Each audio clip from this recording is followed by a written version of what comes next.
Hi again, everybody. I'm Adam Syed, violinist and teacher in the greater Seattle-Tacoma area in Washington State, USA. In my last tutorial video, I showed how to shape a phrase first using just the bow with no vibrato, and then adding the vibrato later. But I just did it with the very simple, the beginning of an A major scale, to show how we use bow distribution, how we start off with a slower speed and then increase the speed as we get to the frog, and how therefore the length of each note is progressively a little bit longer.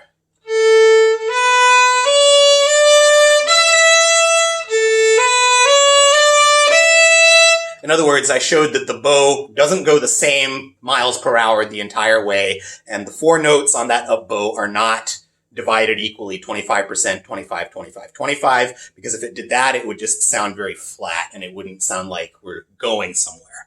Now I'm going to do the same thing, but with a slightly longer and slightly more complicated phrase. This is the beginning of the fifth Air Varie by Dancla. I currently have a student working on this, so this would be the perfect opportunity. So now, one of the things that when I did my schooling in London and I studied at the Guildhall School of Music and Drama with Ephraim Neiman, the late great Ephraim Neiman, I asked him once, what's the difference between a lot of the European violinists and a lot of the American violinists? And he said that a lot of American violinists tend to use lots of bow all the time. So according to that school of thought, we could start the Dancla like this.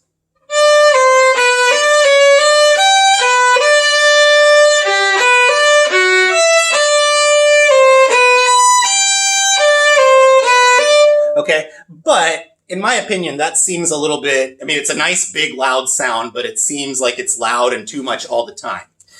In order to shape the phrase and have a little bit more nuance, we shouldn't do that. So going back to what I said in the original video, so we want to first shape the phrase with the bow. This is the concept of bow distribution. Exactly how much bow are we going to use on every note or every slur? And what is the bow speed going to be? So the first thing to do is sing it. You can sing it to yourself, you can hum it, you can whistle it, or you can, I'm not asking you to sing it in front of other people. So if you're by yourself and you're not feeling self-conscious about singing, okay? You need to do this, okay?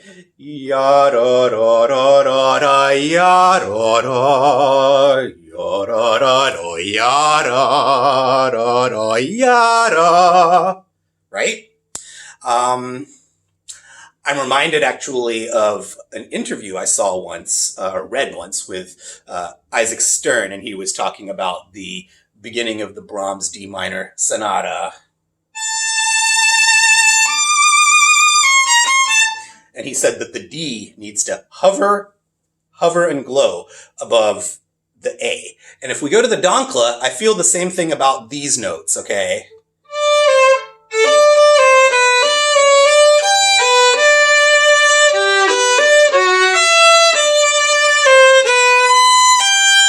Okay, so let's think about the bow distribution. I personally would do this by starting in the middle, right? And so then we're about 2/3 of the way up for...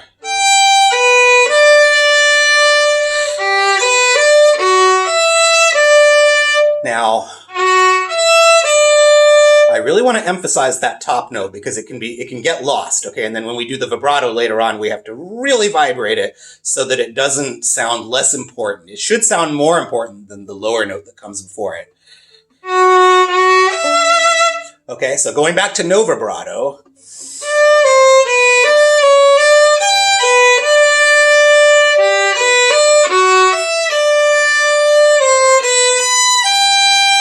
I think I might have done the wrong bowing there.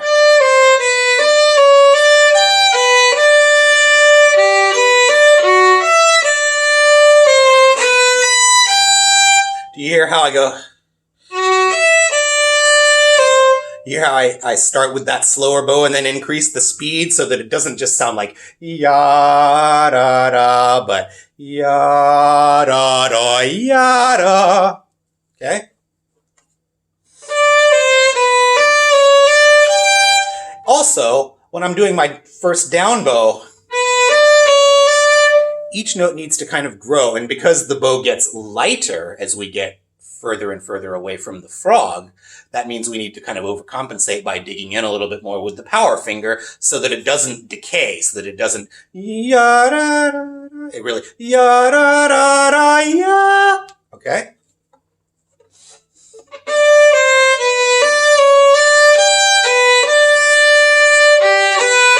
Ya da da.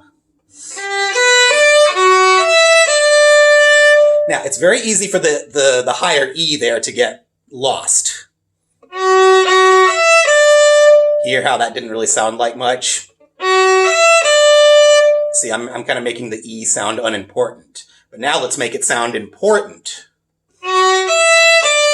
So I used more bow and increased my speed in order to simply make up for the fact that it's an eighth note. Okay, it comes and goes quite quickly. So in order to make it important sounding, I have to kind of dig in a little bit and also use a bit more length and speed.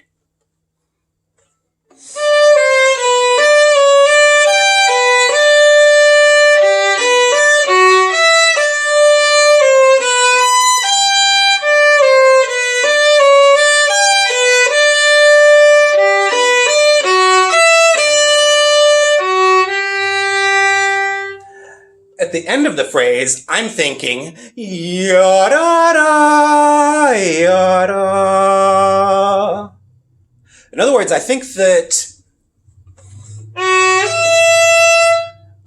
going to probably be the last intense, that's going to kind of be the last moment of tension, and then from that tends to release, or taper off. Ya-da-da. I don't think of it as ya-da-da. I don't interpret it that way. Now, if you were to interpret it that way, then you need to make it convincing, and you need to do it with conviction. That means...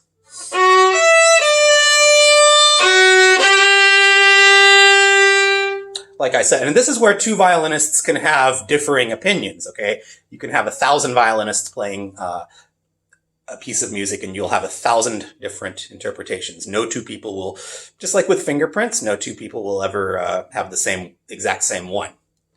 But I personally perceive that to be a tapering off.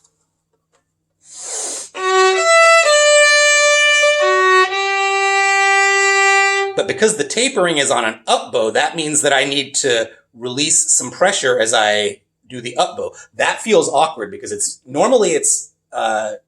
natural to taper off going on a down bow because we get lighter. But there are going to be certain times in music where, whether it's a solo piece or an orchestral piece, where you'll pretty much have no choice but to do a diminuendo or a tapering off or a sort of feeling of release on an up bow. So it's very important to develop that skill. And you should really be feeling the weight of the bow when you're doing that. As you're getting closer to the frog, you should really be feeling, it's almost as if when you've got the energy and weight in the power finger, or the index finger, but then as you're getting closer to the frog, it's almost as if there are little balls of energy, right? Imagine little marbles, little weights that as you get closer to the frog, you can almost feel them going until when I get down to here, I feel like I'm absorbing all of the bow's weight here and in the pinky, the thumb, and here. And I can still do that without tightening up, okay, without cramping here, okay. I can still do that. It does take practice. A good way to practice it is with the following exercise.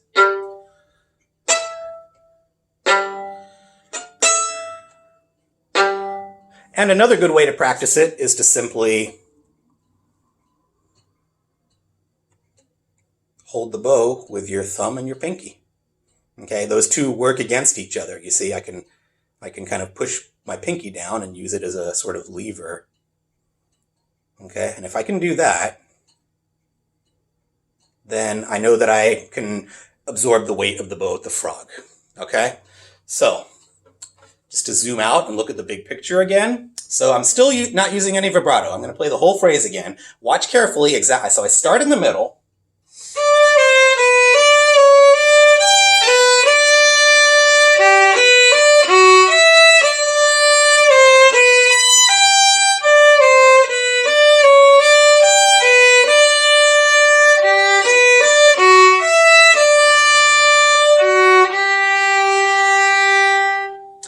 That's how I personally would like to distribute my bow. Okay, so now I've done that. Now let's add some vibrato.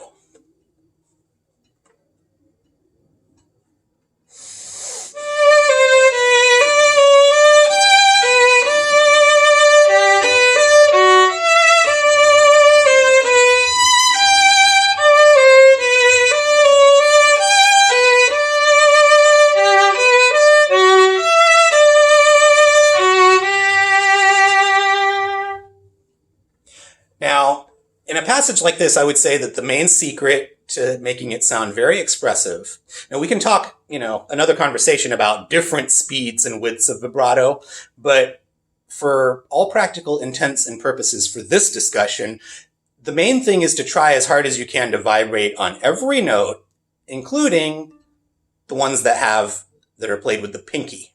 Those can be difficult. It's very easy, for example, to just go.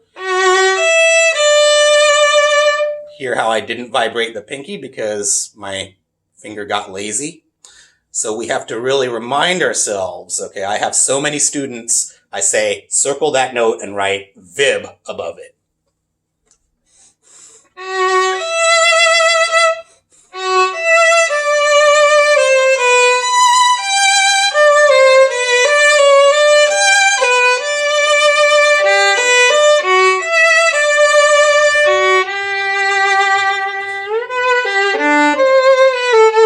And it goes on. But just for right now, we're just going to deal with that first strain. Okay? So make sure that those pinky notes, if you happen to be practicing this piece, make sure those pinky notes, to use Isaac Stern's words, they need to hover and glow above the lower notes that come before.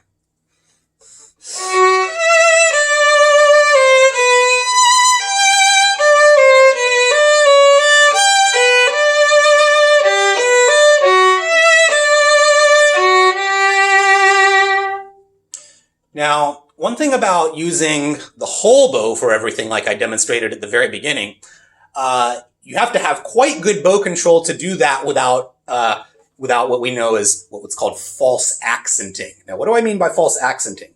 False accenting is when you might give too much of an accent, or certain notes might stick out too much that are not really supposed to. In other words, notes that might be less important, you make them stick out because you're using too much speed or length, such as ya da da da da da da da da da da ya da da ba da da.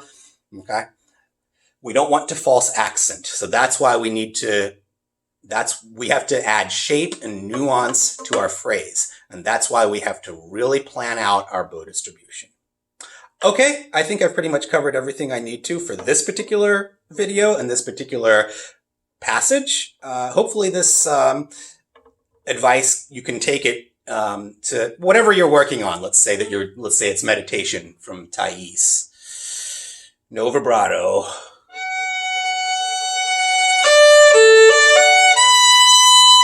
And so on. Okay?